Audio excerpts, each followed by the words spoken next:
Hello friends, എല്ലാവർക്കും Android Malayali എന്ന് പറഞ്ഞ യൂട്യൂബ് ചാനലിലേക്ക് സ്വാഗതം. അപ്പോൾ ഇന്ന് നമ്മൾ പറയാൻ പോകുന്നത് നമ്മളിൽ ചില ആൾക്കാർക്കെങ്കിലും ഈ ഒരു പ്രോബ്ലം ഫേസ് ചെയ്യേണ്ടി വന്നിരിക്കാം. അതായത് നമ്മൾ 5G മൊബൈൽ വാങ്ങിയിട്ടുണ്ട്, പക്ഷെ നമ്മൾക്ക് മാത്രം 5G കിട്ടുന്നില്ല.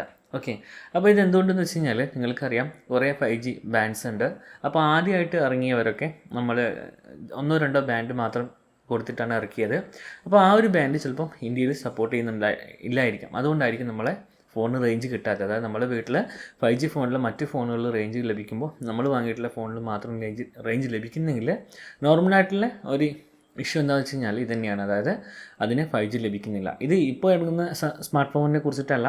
ഏകദേശം 2021-22 കാലഘട്ടത്തിൽ നമ്മൾ ഫീച്ചർ പ്രൂഫ് എന്ന രീതിയിൽ 5G ഫോൺ വാങ്ങുമ്പോൾ അധിക പേർക്കും പറ്റിയിട്ടുള്ളതായിരിക്കാം. ഒന്ന് റിയൽമിയുടെ 8 5G എന്ന് പറഞ്ഞിട്ടൊരു ഫോൺ ഉണ്ടായിരുന്നു. ആ ഒരു ഫോണിൽ ഇതേപോലെ തന്നെ പ്രശ്നമുണ്ട്.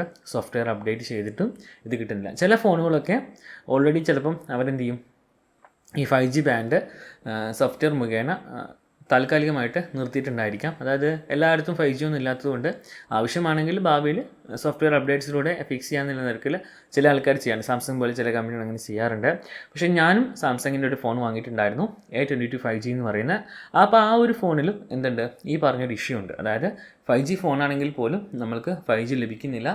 അപ്പം ഞാൻ അതിൻ്റെ സോഫ്റ്റ്വെയറൊക്കെ ഒരുപാട് തവണ അപ്ഡേറ്റ് ചെയ്ത് നോക്കി. പിന്നീട് എനിക്ക് മനസ്സിലായത് അതിൽ ബാൻഡിൻ്റെ എണ്ണം കുറവാണ്. അതുകൊണ്ടാണ് നമ്മൾക്ക് കൃത്യമായിട്ട് 5G ലഭിക്കാത്തത്. ഓക്കെ, അപ്പോൾ നിങ്ങളുടെ ഫോണിൽ 5G ലഭിക്കുന്നില്ലെങ്കിൽ നിങ്ങൾക്കൊന്ന് ഫോൺ സോഫ്റ്റ്വെയർ അപ്ഡേറ്റ് ചെയ്ത് നോക്കാം. പഴയ ഫോണുകൾ, അതായത് 2021-22 സമയത്തുള്ള ഫോണുകളാണെങ്കിൽ അതിൽ വന്നിട്ടുള്ള ഒട്ടുമിക്ക എല്ലാ സോഫ്റ്റ്വെയർ അപ്ഡേറ്റുകളും ഇൻസ്റ്റാൾ ചെയ്ത് നോക്കാം. എന്നിട്ട് നിങ്ങൾക്ക് 5G ലഭിക്കുന്നില്ല എങ്കിൽ അതിനർത്ഥം ആ ഒരു ഫോണിൽ ബാൻഡില്ല എന്നാണ്. ഓക്കെ, അപ്പോൾ ഞാനിവിടെ സാംസങ് A22 5Gയുടെ ബാൻഡ്സ് ഏതൊക്കെയാണെന്ന് കാണിച്ചു തരാം. അതിൽ തന്നെ ലേറ്റസ്റ്റ് ആയിട്ട് ഇറങ്ങുന്ന ഫോണുകളിൽ സപ്പോർട്ട് ചെയ്യുന്ന ബാൻഡുകൾ ഏതൊക്കെയാണെന്ന് ഇവിടെ കാണിച്ചു തരാം. ഓക്കെ, അപ്പോൾ നിങ്ങൾക്ക് ഏകദേശം ആ ഒരു കാര്യം മനസ്സിലാവും. പിന്നെ റിയൽമി 8 5Gയുടെ ബാൻഡ് ഇവിടെ കാണിച്ചു തരാം. അപ്പം ഇതൊക്കെയാണ് ഇന്ന് ഞാൻ പറയാൻ വിചാരിച്ച കാര്യം. അതായത് നമ്മുടെ ഫോണിൽ ഇത്രയും നമ്മൾ അന്നേരം ഏകദേശം ഞാൻ വാങ്ങിയ ഏകദേശം 18,000 രൂപ കൊടുത്തിട്ടാണ് A22 5G വാങ്ങിയത് സാംസങ്ങിൻ്റെ. അതുപോലെ തന്നെ ഈ പറഞ്ഞ റിയൽമി 8 വാങ്ങിയത് ഏകദേശം ഒരു 16,000 രൂപ ആ റേഞ്ചിൽ കൊടുത്തിട്ട് തന്നെ അതും വാങ്ങിയിട്ടുണ്ടായിരുന്നത്. ഓക്കെ, അപ്പോൾ ഈ രണ്ട് ഫോണിലും എനിക്ക് 5G ഇതുവരെ കിട്ടിയിട്ടില്ല. അപ്പം അതൊരു ചെറിയൊരു വീഡിയോ. നിങ്ങൾക്ക് എന്തുകൊണ്ടാണ് നിങ്ങളുടെ ഫോണിൽ 5G കിട്ടാത്തതിനുള്ള റീസൺ ഇതാണ്.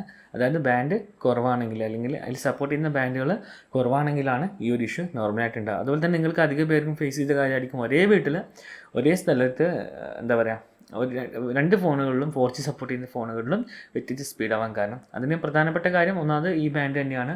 അതല്ലാതെ ചില കമ്പനികൾ ലോ ക്വാളിറ്റി ആയിട്ടുള്ള നെറ്റ്വർക്ക് IC ഉപയോഗിക്കുന്നതുകൊണ്ടും ഒരു പ്രോബ്ലം വരാം. അല്ലാതെ നിങ്ങൾ കുറേ കാലം ഫോൺ ഉപയോഗിച്ചിട്ട് നിങ്ങൾ നെറ്റ്വർക്ക് IC കംപ്ലയിൻ്റ് ആയി കഴിഞ്ഞാൽ പോലും ഇതേപോലെ തന്നെ സിഗ്നൽ സ്ട്രെങ്ത്തിനൊക്കെ വീക്ക്, അതൊക്കെ സിഗ്നൽ ചിലപ്പം കുറയാം. അതായത് ഫുൾ കവറേജ് കാണിച്ച സ്ഥലത്ത് ചിലപ്പം 60-50% മാത്രമേ ചിലപ്പം കവറേജ് നിങ്ങൾക്ക് അതിൽ നിന്ന് കിട്ടുന്നുണ്ടാവുന്നുള്ളൂ.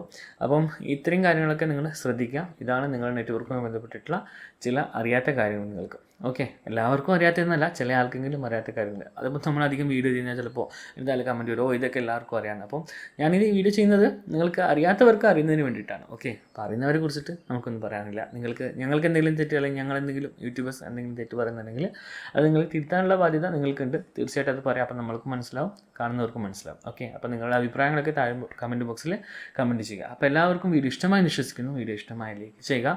നിങ്ങളുടെ നിർദ്ദേശങ്ങളും അഭിപ്രായങ്ങളും താഴെ കമൻറ്റ് ബോക്സിൽ രേഖപ്പെടുത്തുക. മറ്റൊരു വീഡിയോയിൽ കണ്ടുമുട്ടും വരെ എൻ്റെ എല്ലാ കൂട്ടുകാർക്കും നന്ദി, നമസ്കാരം.